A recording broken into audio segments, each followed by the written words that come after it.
Hello again. Welcome to the museum. This is part 4 of our second batch of 45 RPM vinyl record picture sleeves. And I want to start off with this Queen, Fat Bottom Girls, and Bicycle Race. I know there was some recent controversy in the UK on a streaming service removing this song from Queen's greatest hits. I personally don't get that at all. There's nothing derogatory about this song. Brian May wrote it, and clearly he had an appreciation for a full-bodied woman. And, maybe it's a little bit of satire. Maybe it wasn't, but it definitely isn't detrimental to fat-bottom girls. I mean, come on. They make the rockin' world go round. So, hey, to each their own, I suppose. But this was originally going to end the last episode, but I thought it would make a much better beginning to this episode. Here's the A-side label there with Fat Bottom Girls, and the B-side label with Bicycle Race. And, I showed you this one at the end of part 3. Hopefully you saw that. And then I remembered that my brother-in-law had given me this a couple of years back, which is a 8-track tape copy of the album The Game, which is what that 45 was off of. So see if I can get that up there with some focus. You could see the track listing a little better. But it even has the original cardboard protective sleeve, and I don't know if this plays. I don't have a functioning 8-track tape player anymore. I only have one left from my childhood, and I pulled it out too. Figure what the heck, we'd show it off as well. And that's the Scorpions Tokyo tapes.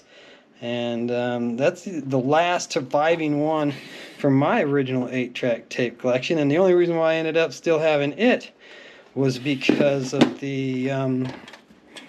the Queen didn't have a label on the back. Sometimes they did, sometimes they didn't. This one did. But this is the reason why I still have this one, is because I found it in a box of books that I was going through in my closet that I had not unboxed since getting married. So there you go, just a little bit more nostalgia to add to the fun here. But if you want to see that Queen play the game in more detail, go back to episode 3 of this series of videos. And, here's another really good one that maybe somebody else could find offensive these days as well. We all just need to lighten up a little bit. People are way too easily offended these days. King Tut by Steve Martin and the Toot Uncommons. I remember this very well when it came out. I do have a good sense of humor, and unfortunately the A and B sides of this sleeve are practically identical. And I do have a number of copies of this 45, but this is the only picture sleeve copy that I have, I believe. It's got King Tut on the A side, and it's got Sally Goodwin, Hold Down at Alice's, on the B side. So, did like Steve Martin a lot. I thought he was quite the great comedian of our times. And here's another really good comedy one. Wasn't meant to be, but Eddie Murphy, Party All the Time. I think he meant this to be a serious effort. His girl likes to party all the time, party all the time, party all the time. And the B-side, just an instrumental version of it that I guess I could sing along to if I wanted to put it on. But this is a fun song. It's funny. Eddie Murphy, again, another great comedian of our times. I really like Eddie a lot. Party All the Time there on the A side, and Party All the Time sing-along instrumental on the B. So, That's pretty much it for what we had for the comedy ones there. Now, I know we've shared this one a number of times, photographed by Ringo Starr. What's kind of cool, it's got an original Kmart 69-cent price tag there on it. But I don't believe I've shown the picture sleeve, just the 45. And both sides of that are the exact same, except for one's got the price tag and one don't. And the disc has the same label, photograph on the A side, and down and out on the B side. I don't believe I've seen this one with a different B side before. And then following that up, you know, we always tend to have Beatles together in groups, and here we've got Wings, Paul McCartney, most very successful effort after the Beatles. He did do some solo ones before he actually did the band Wings. B-side of this is just kind of some weird art. I don't really know if it says something or not, or is intended to, but that sleeve's in really bad shape. In fact, it's got another sleeve holding it together. But, let me get my act together here. Sorry. Looks like it had some stickers on it at one time that did a bit of damage to the label, but listen to what the man said on side A, and Love in Song on side B. So, of course, we got to stick with the ex-Beatles, and unfortunately I don't have a George Harrison one here in this group, but we've got John Lennon, Starting Over. And what a great song that was. I've expressed my opinions of Yoko before, and they're not different from a lot of people's. So there's no reason to rehash that. But B-side of this has Kiss Kiss by Yoko. It's also not in the greatest shape. It just fell out the side there on me. But the 45 is in great shape. It's just the singles, the picture sleeve there that isn't so great. But just like Starting Over on the A side and Yoko's Kiss Kiss on the B.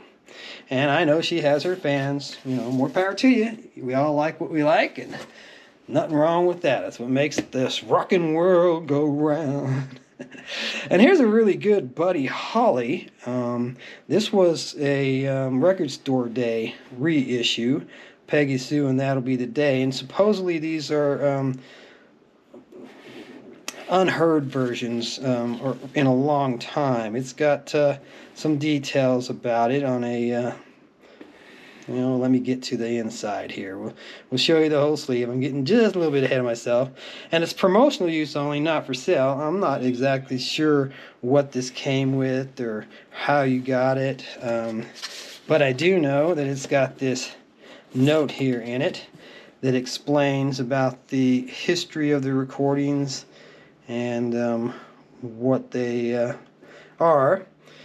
But they're supposedly not the common versions of the song, and they did a real nice job there with this picture on there. I really like that sleeve. That's really well done.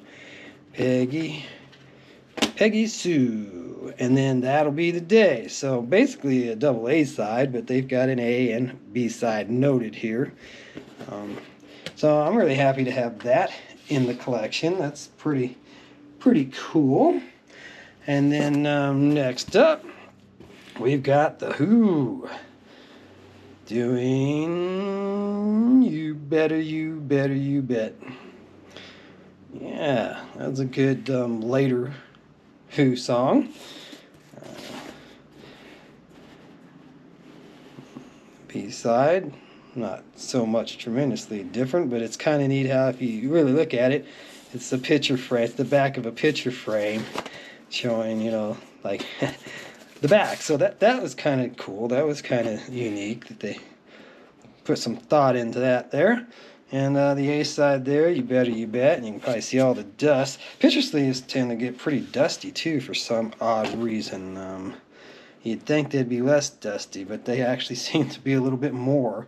And the B side of that was The Quiet One, and that's some Face Dances in '81. So yeah, it's I say later Who, but I guess that You know, that's quite a long time back now, and they're still kind of around and putting things together. Here's Roger Daltrey from The Who with a solo effort, After the Fire, which is a fairly well-known song of his, but that's a pretty cool cover shot there. And it's interesting that Pete Townsend wrote it for him. So, and then we've got the lyrics. It's kind of nice that he gave you the lyrics. And then the B-side got some respect as well. It Don't Satisfy Me, which is a Roger Daltrey song. And Alan Shacklock, which I'm not familiar with that name. But there again, they gave us the lyrics on the back of the picture sleeve. Now, that's pretty cool. I like that. That's pretty neat. And, you know, we didn't used to always have that going for us. You didn't have the internet at your immediate disposal. Okay, so there's After the Fire on the A side, and It Don't Satisfy Me on the B. And now here, at the end of this episode, I wanted to revisit the second episode here, where I had these two copies of Joan Jett's I Hate Myself for Loving You, and I was kind of put on the spot because one was in color and one was not.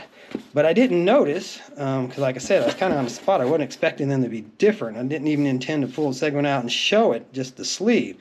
So when I pulled this out and looked at it, I didn't catch on that it was a demonstration not for sale copy, and that both sides have the same song on it. You know, the original one had a different song, Love Is Pain, on the B side to the A side. So it's really interesting that I had a picture sleeve with a demonstration copy disc in it, and I didn't catch that. That was from the second episode, so kind of please forgive me there on that little mistake. And come on back for part 5. Plenty more to show you.